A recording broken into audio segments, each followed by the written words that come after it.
I was at a function at the Aero Club here in 1997. That's 20 years ago. I was standing at the bar just over there and talking to a fellow member, and the subject got to the history of aviation. And this chap that I was talking to got into the earliest days of aviation, and I said, I'm a little bit upset that I didn't get a chance to talk to a World War I pilot. And he said, I know one. And I said, no, I was talking about World War I. He said, yeah, so am I. And I said, well, how do I get to talk to him? He said, I'll set it up for you. So a couple of days later I got a phone call. He said, take this down. His name is Lionel Phillips. He lives at this address. This is his phone number. He's expecting a call from you, and he'll be quite happy to talk to you. And I thought, I can't believe this. A World War I pilot in 1997. One of the first things I said to Lionel was, I can't reconcile the numbers associated with all this, your age, etc. And he said, oh yes, there's a story attached to that. He said, I was always interested in the Navy. I read everything I could on the Navy as a young lad. And when I turned 16, I said to my father, I want to join the Navy. And his father said to him, no, you can't, you've got to wait till you're 18. So then he hatched this plan that he would take over the name of a boy in his district who had died. The boy's name was Ted Sharp. And Ted Sharp was 18 when he passed away, 2 years older than Lionel. So Lionel enlisted in the Navy, and away he went. People in the Navy thought he was Ted Sharp, and 2 years older. He went to East Church for his induction, and he wasn't there long when he saw a parade taking place. And he said to an officer, what's happening over there? And they said, oh, that's a graduation ceremony for pilots. He said, oh, I wouldn't mind being one of them. And the officer said, we're very short of those, step this way. Off he went, and after finishing his induction into the Navy, he started his induction into the Royal Naval Air Service. Not only did he tell me about this, but he'd made a study of the history of the Royal Naval Air Service, and he was full of information. And we spent hours. I ran my tape recorder out of tape and battery, and I had a clipboard with me, and I filled it up with all sorts of notes.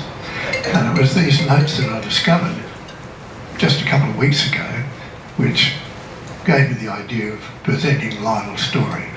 I asked him about learning to fly, and he said he got through all the formalities of the Navy and the Royal Naval Air Service and started flying in early 1917.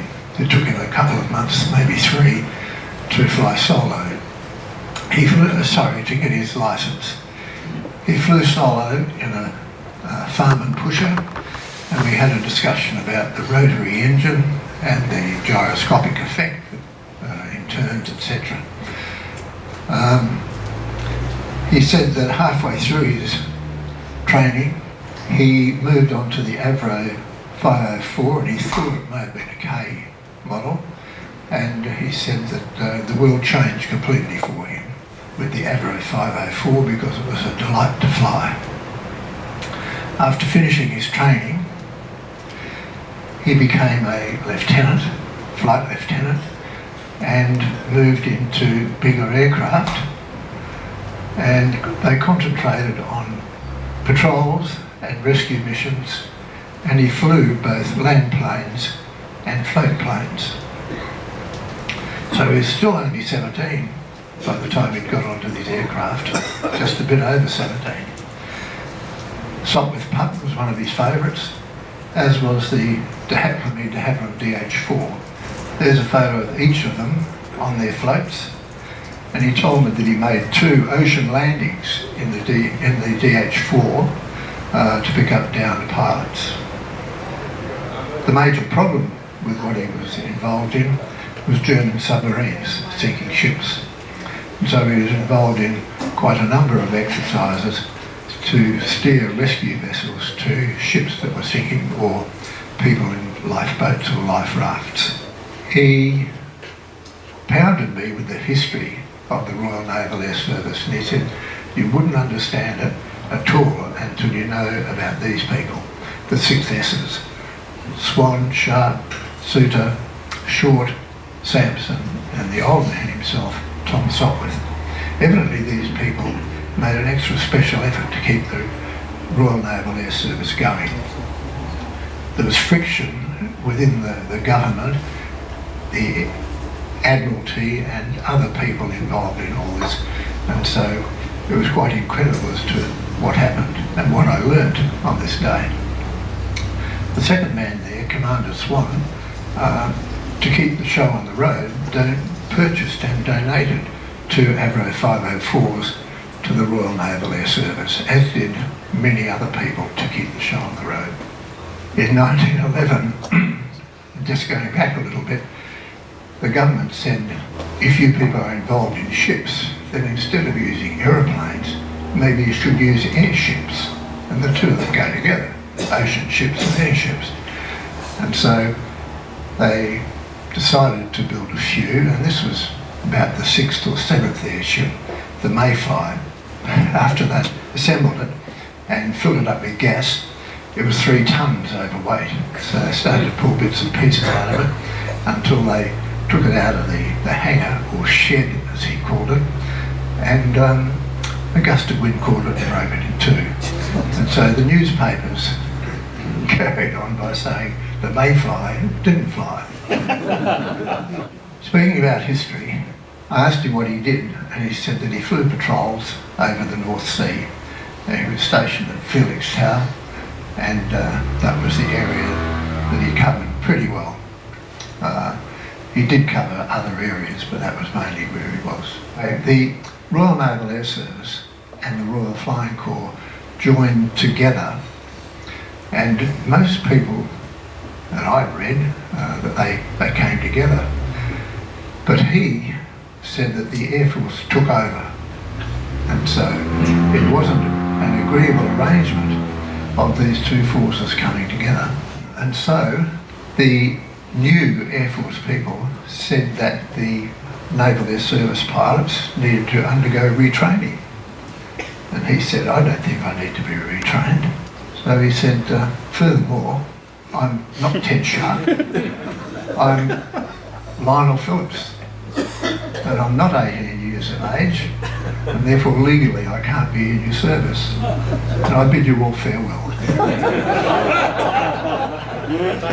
So he left the Royal Naval Air Service. He went home. By this time his father had found out what he was up to. It was a secret, that he'd left home, changed his name, etc. And his father said, well listen, in 3 weeks you're going to turn 18 and you're going to be eligible for conscription. His father said, I don't think you're going to have a very good time in the Navy because they're awake to you. I don't think you're going to have a very good time in the Air Force because you weren't nice to them. And your uncle has a high position in the Army, so I'm going to suggest that you join the Army. So, the latter half of 1918, he joined the Army. And that's how the war finished. And in 1919, he returned to his civil life in printing and publishing.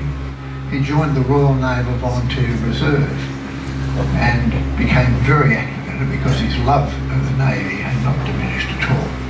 World War II came along and he transferred to the Royal Navy as a lieutenant, and they decided that since he had so much knowledge of aviation, that they give him a special aviation job to do, and that was to recover aircraft that had been damaged or needed service.